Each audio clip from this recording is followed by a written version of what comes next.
diz que você pode fazer coisas que você não pode fazer. Ele te engana. Nós somos ferramentas, instrumentos. Não temos nada que não nos tenha sido concedido. A nossa própria vida, nosso raciocínio lógico, nossa inteligência, nossos dons, nossas capacidades nos foram dados. A gente não tem sequer a capacidade de se produzir.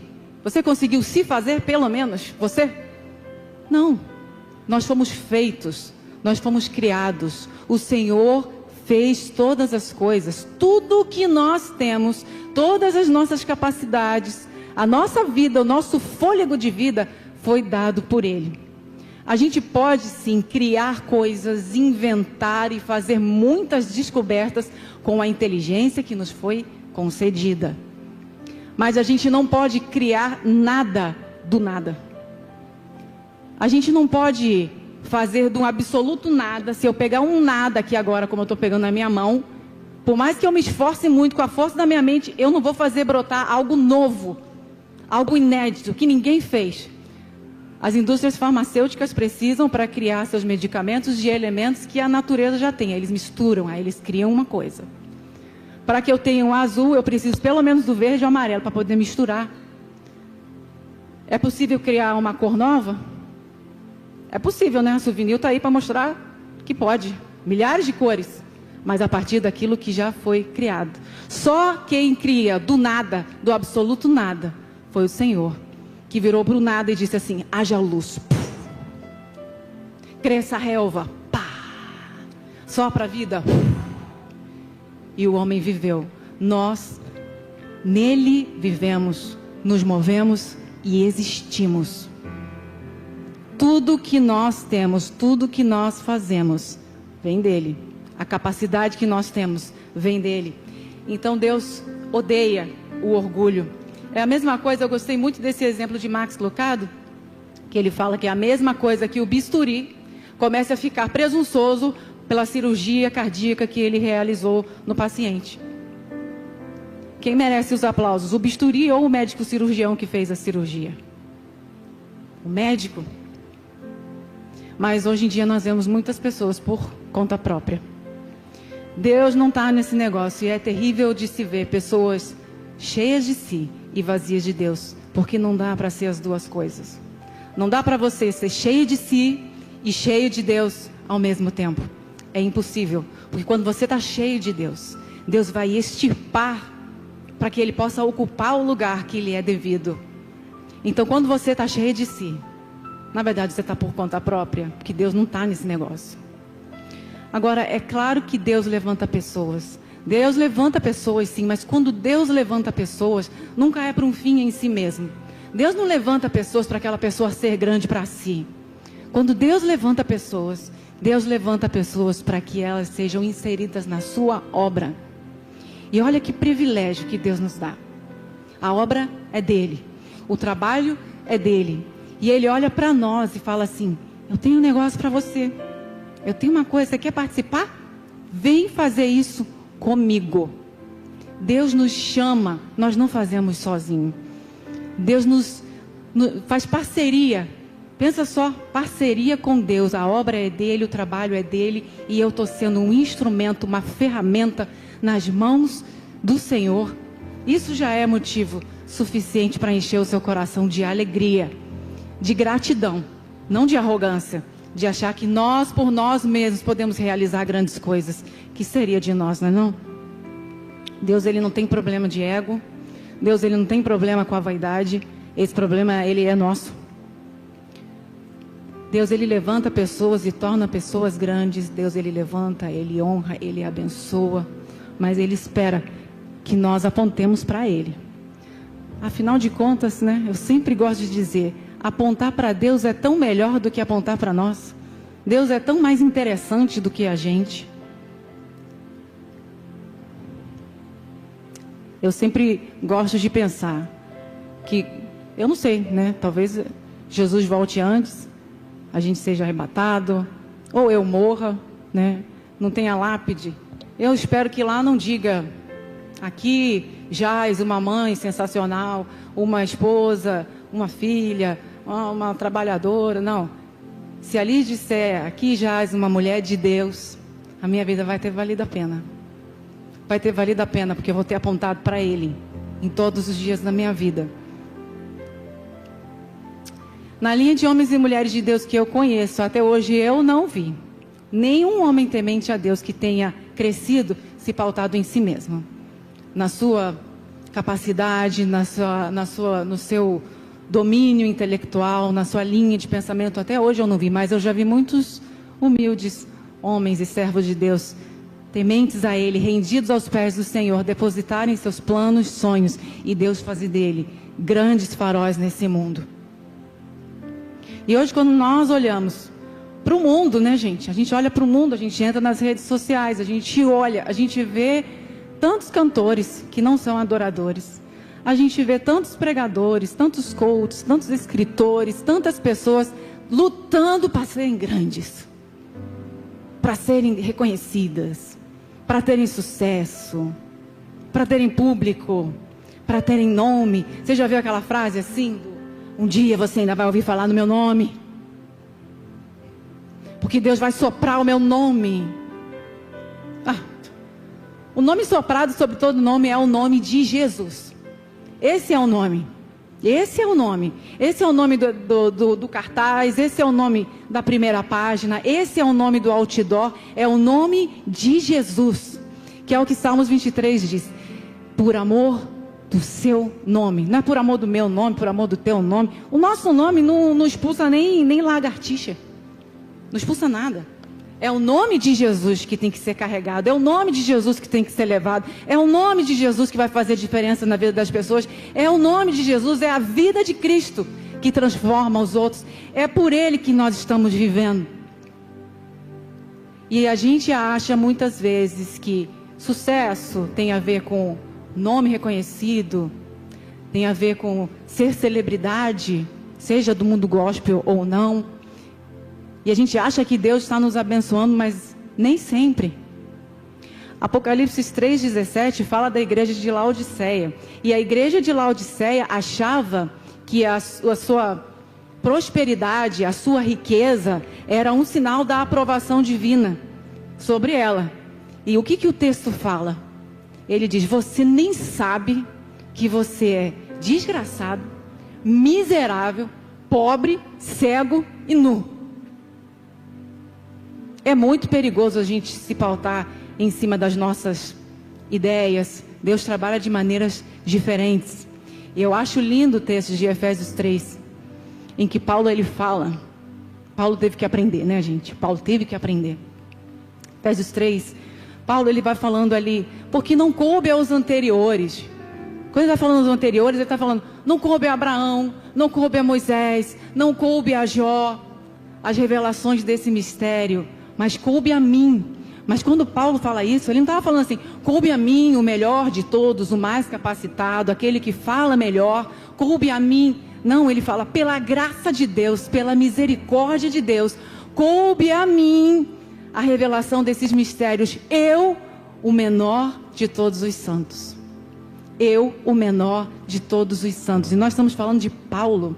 Paulo, ele não foi evangelizado por algum discípulo. Pedro não foi lá evangelizar. Olha, aceita, você precisa. Jesus veio falar com ele pessoalmente, diretamente. Paulo subiu ao céu. Então, assim, ele teve muitas revelações incríveis pelas quais ele poderia se orgulhar. Inclusive é isso que ele fala. Deus precisou tratar o coração dele, porque ele fala exatamente isso. Pelas muitas revelações que me foram concedidas, para que eu não me ensoberbecesse, foi-me dado um espinho na carne.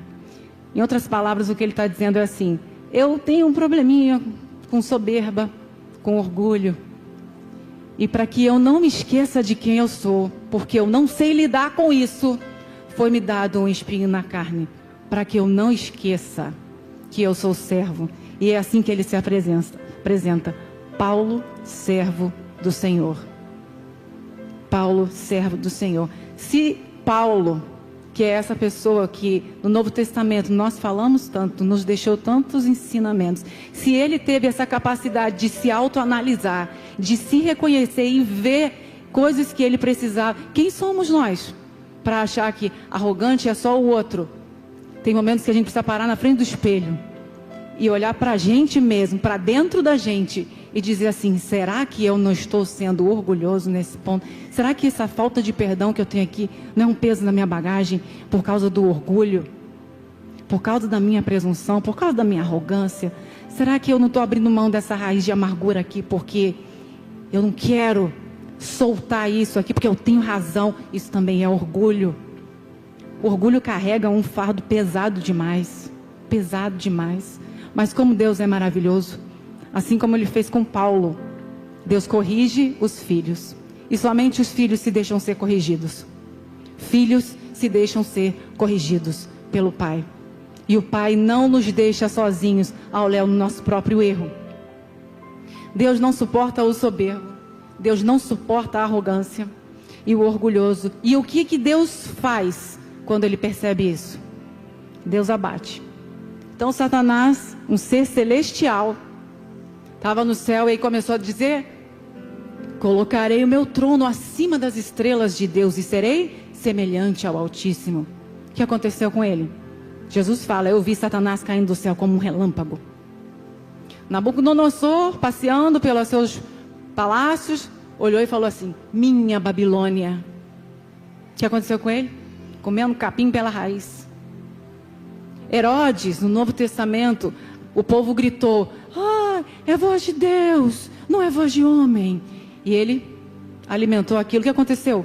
Diz o texto que um anjo veio, feriu ele e ele morreu comido de bicho. Satanás foi até Adão e Eva e falou para eles exatamente o que ele nutria no coração dele: vocês serão igual a Deus. Aí Eva: é interessante. O que aconteceu com eles? Expulsos do jardim. Deus te abençoa naquilo que você faz. Glória a Deus por isso. Deus te usa por onde você anda. Glória a Deus por isso. Você é usado em poder.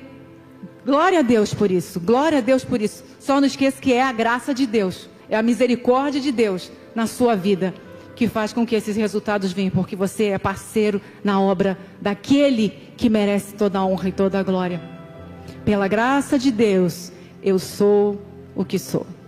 É isso que Paulo falou: pela graça de Deus, eu sou o que sou.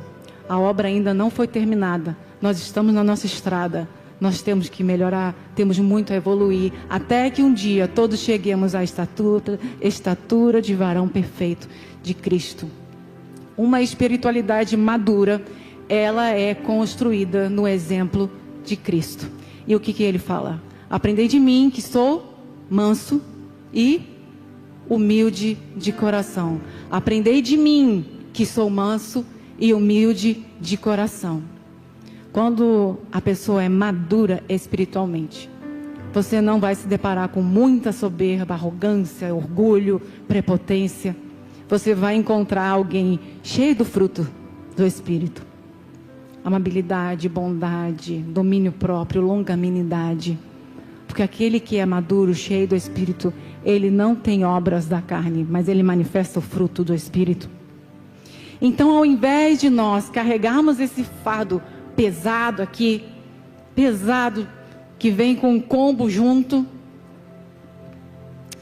da mesma intensidade com que Deus odeia a arrogância, Deus ama a humildade.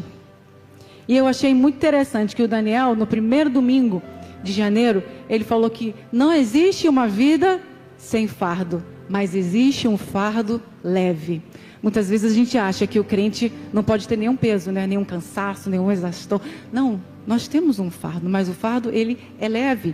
Como diz assim, Mateus 11, 28. Venham a mim, todos os que estão cansados, e eu darei descanso. Tomem sobre vós o meu jugo e aprendam de mim, pois sou manso e humilde de coração. E vocês encontrarão descanso para as vossas almas. Pois o meu jugo é suave e o meu fardo é leve. Então Deus nos propõe uma troca. Trocar a arrogância o orgulho pela humildade. Porque o texto fala que Deus resiste ao soberbo. Mas ainda bem que o versículo não acaba aí, né? Mas concede graça aos humildes. Assim como a soberba é a antessala da ruína, diante da honra caminha a humildade. Eu ouvi uma vez uma frase do reverendo Hernandes Dias Lopes, ele disse assim: você nunca é tão grande do que quando você é humilde. A humildade é o portal da honra e ela cabe em qualquer lugar. Cadê meu fardo leve? Vou trocar. Vou deixar lá. Bota aqui minha humildade na minha bagagem. Vai. Fecha aí.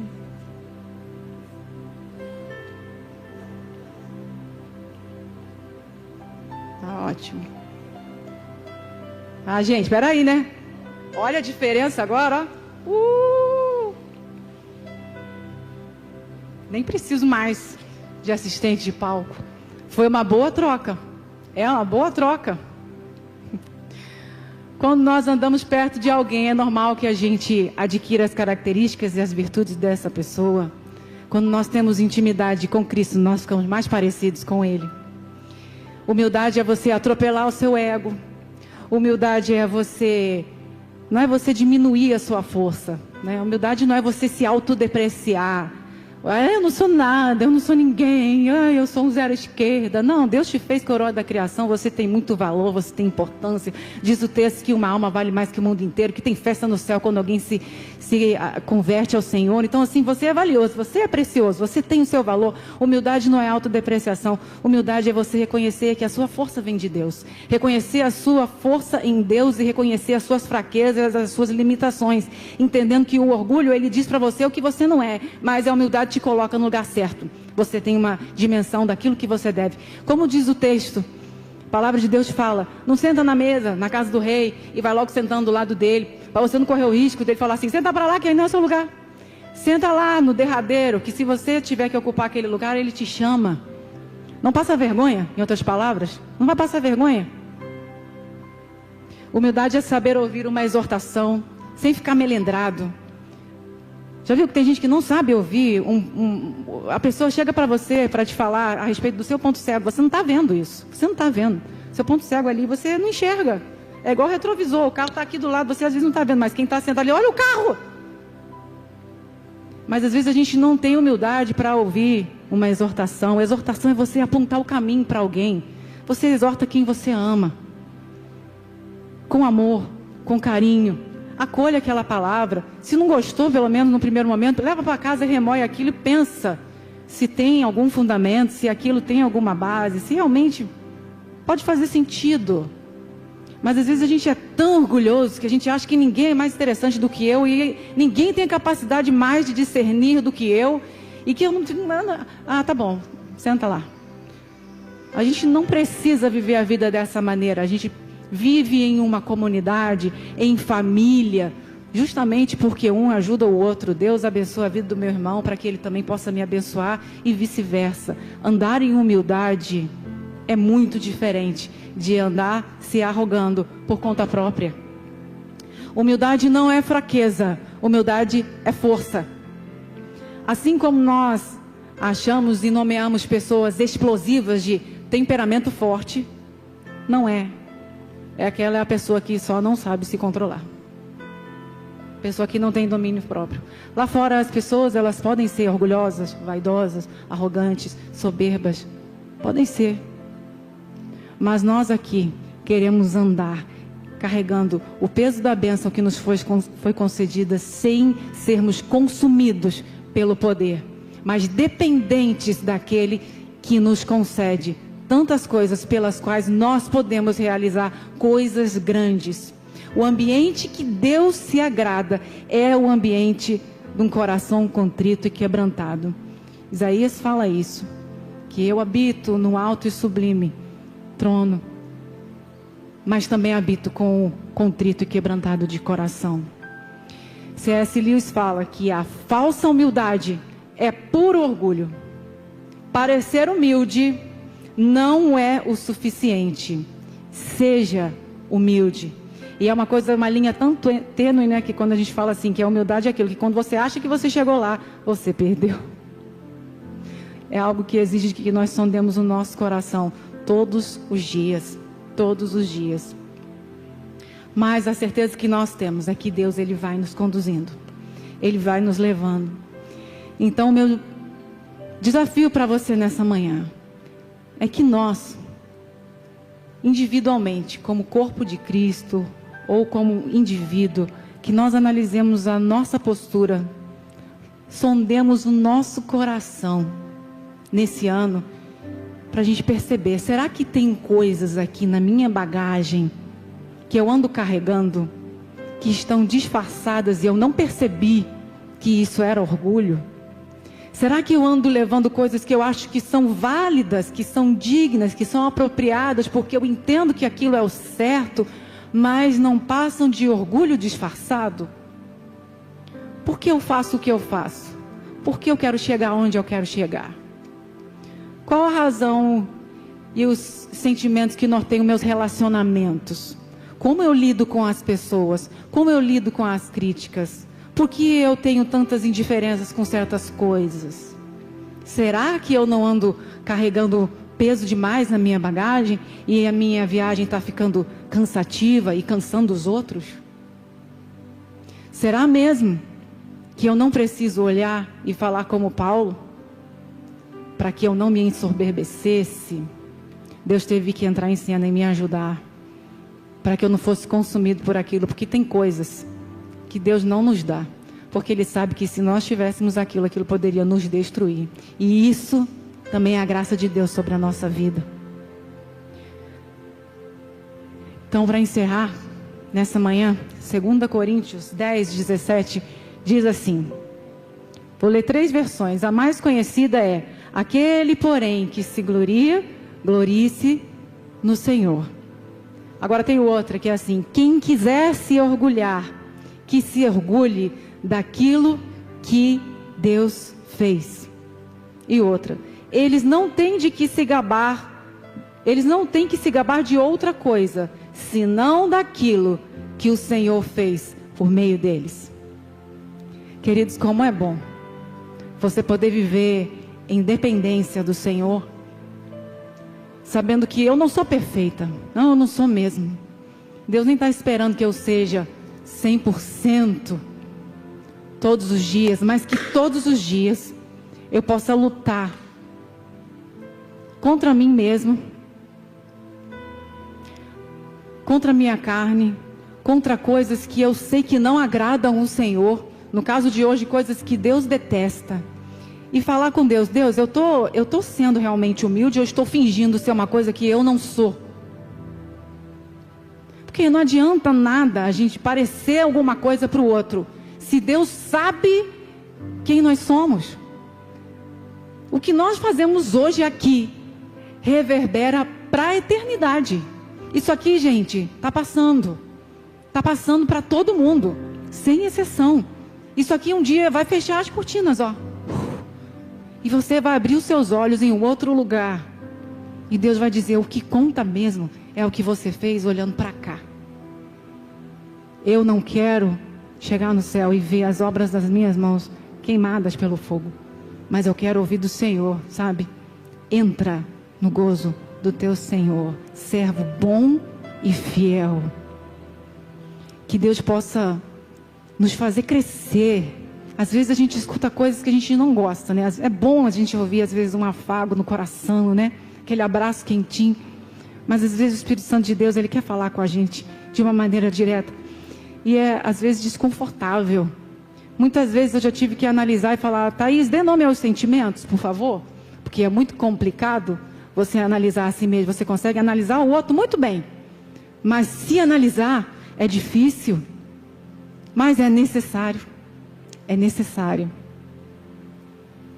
Até que todos cheguemos à estatura de varão perfeito. Aquele que se gloriar, se glorie em conhecer ao Senhor. Conhecer ao Senhor. Quanto mais íntimo dele, quanto mais você se relaciona com ele, mais parecido você fica com ele. Conheça o Senhor. se relacione com o Senhor, tenha intimidade com o Senhor, e então se pareça com o Senhor, aquele que é manso e humilde de coração. Pai querido, nessa manhã nós queremos colocar a nossa vida no teu altar mais uma vez, reconhecendo o quanto nós somos dependentes, porque muitas vezes nós queremos nos sentar no troninho da nossa vida e sair por aí muito independentes, esquecendo o quanto nós necessitamos do Senhor. Nós não queremos a tua resistência, mas nós queremos a tua graça sobre nós. Nós queremos o teu favor, a tua misericórdia. Ajuda-nos a entender que em ti nós somos grandes, por sermos teus filhos, por apontarmos para ti, porque o Senhor nos chama para participar da tua obra maravilhosa, porque o Senhor nos conduz, nos guia, nos orienta, não nos deixa sozinhos e abandonados, mas nos deu o Espírito Santo para andar conosco todos os dias, sussurrando em nosso ouvido: não vá por aí, vá por aqui. Ajuda-nos, Senhor Deus, a caminharmos em santidade na tua presença, de acordo com o Senhor espera de nós. Perdoa-nos, Senhor Deus, porque tem dias que estamos fracos, mas ajuda-nos a levantar de novo. Sempre que preciso, levantar de novo. Eu caí, mas eu me levanto de novo, até o dia em que aquilo não me derruba mais, Senhor. Ajuda-nos, Senhor Deus, como nós precisamos de ti para sermos pessoas melhores. Quando o mundo olhar para nós, Senhor Deus, sabemos que o Senhor não tem problema de ego, não tenta nos apagar, mas o Senhor é aquele que se alegra quando nós acertamos o alvo. Ó Deus, caminhamos na tua direção, caminhamos na tua direção, Senhor. Faça ecoar a tua palavra em nossos corações, guardando cada um de nós aqui.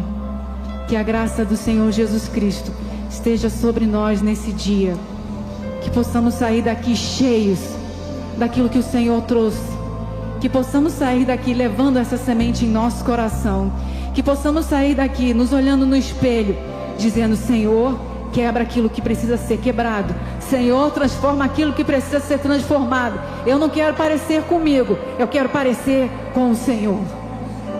Leva-nos em paz, Senhor Deus, e traz-nos à noite para juntos glorificarmos o teu nome, engrandecendo aquele, o único que é digno da nossa adoração, o único que é digno do nosso louvor, o único que é digno de um coração rendido, entregue, consagrado, o único Senhor dos senhores e o Rei dos reis.